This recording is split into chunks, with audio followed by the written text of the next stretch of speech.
আবদ্ধ জলাভূমি থেকে শুরু করে লেক কিংবা জলাধারের পাশে গাছপালায় পাখির বাসা এক পরিচিত দৃশ্য। তবে রাজধানীর পরিচিত ধানমন্ডি লেকের পাড়ে দেখা মিলছে এক ব্যতিক্রম দৃশ্য। পাখির বাসা চোখে না পড়লেও দেখা মিলবে বইয়ের বাসা।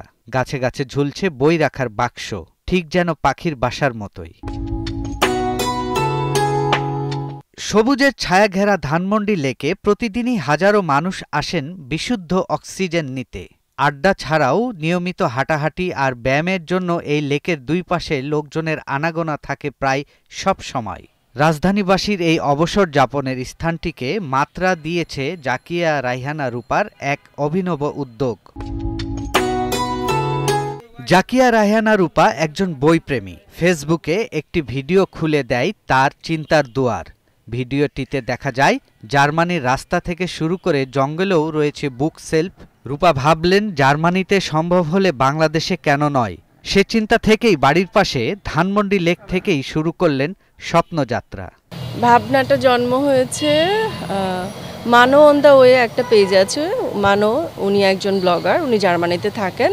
উনার একটা পোস্ট দেখেছিলাম আমি, যে জার্মানিতে এরকম রাস্তার ধারে, বনে, জঙ্গলে, এমনকি নদীর ধারে, স্টেশনে বুক সেলফ থাকে, যেটা তালা দেয়া থাকে না বা কোনো নিরাপত্তা কর্মী থাকে না।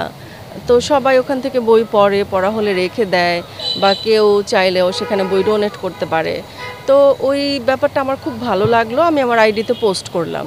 পোস্ট করার এক দুদিন পরে আমার মনে হলো যে ওখানে এমনটা হতে পারে, আমরা তো এই পৃথিবীর বাইরে না, অন্য কোনো গ্রহে থাকি না, এই পৃথিবীতেই তো থাকি। তো এটা করাটা আমার কাছে মনে হয়েছে যে এটা করাটা খুব একটা কঠিন কিছু না। মাত্র একটি বুক কেসে মহিউদ্দিন মোহাম্মদের 5টি বই দিয়েই শুরু করেন রূপা। এখন লেকের বিভিন্ন জায়গায় সাজানো আছে মোট 15টি বুক কেস। প্রতিটি কেসে রয়েছে নানা ধরনের বই। প্রতি কেসে 7 থেকে 8টি বই থাকে।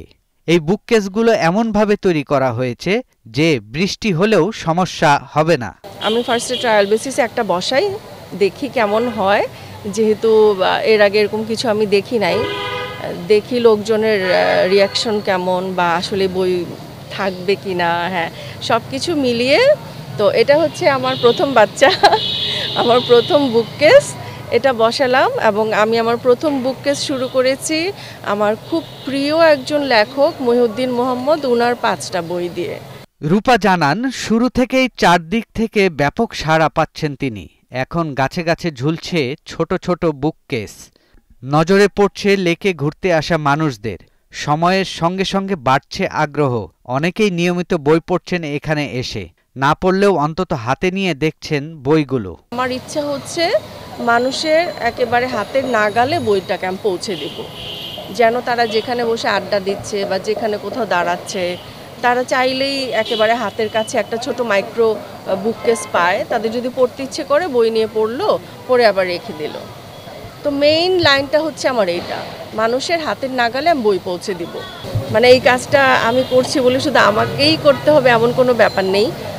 সরকার করতে পারে, সরকার উদ্যোগ নিয়ে সরকারের পক্ষ থেকে বড় বুক সেলফ বসাতে পারে রাস্তায়, বাস স্টেশনে, রেল স্টেশনে।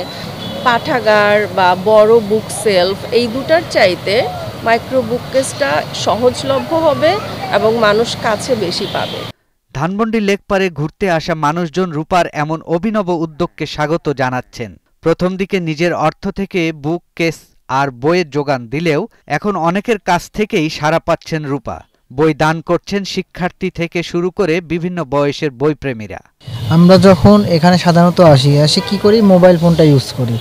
তো যখন দেখলাম যে ওইখানে কিছু বই রাখা আছে এবং বইটা নিয়ে পড়তেছি, নিজেদের কাছে অনেক ভালো লাগতেছে যে ইন্টারনেট থেকে বের হয়ে আসে এরকম একটা পরিবেশে বই পড়তে পারছি, এই জন্য অনেক ভালো লাগছে।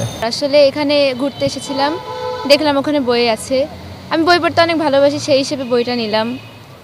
আসলে এটা খুবই ভালো উদ্যোগ যে আমরা ঘুরতে এসে একটু বই পড়তে পারি, সময় কাটাতে পারি এখানে বসে। বই তো আমাদের জন্য খুবই ভালো, সেই হিসেবে এটা অনেক ভালো উদ্যোগ, আমার খুবই ভালো লেগেছে। মানে বই পড়ে, এই পরিবেশে বই পড়ে অনেক মজা লাগছে। মানে একটা অনুভব অনেক ভালো। অ্যাকচুয়ালি মাঝে মাঝে এদিকে যখন এসে বসি বন্ধুদের সাথে, এই হাতের সামনে যখন এই পরিবেশে বইটা পাই তখন আর কি মনটা জুড়ে যায় আর কি, খুব ভালো লাগে। গাছে গাছে বইয়ের বাসা ঝুলিয়ে নতুন এই উদ্যোগের কারিগর জাকিয়া রাইহানা রূপা জানান, গল্প উপন্যাসের চাইতে তিনি এমন সব বিষয়ের বই রাখতে চান যা মানুষের বুদ্ধিবৃত্তিক চিন্তাকে প্রভাবিত করতে পারে। তিনি চান একটা সময়ে যেন পুরো দেশেই ছড়িয়ে পড়ে গাছে গাছে বইয়ের এমন বাসা।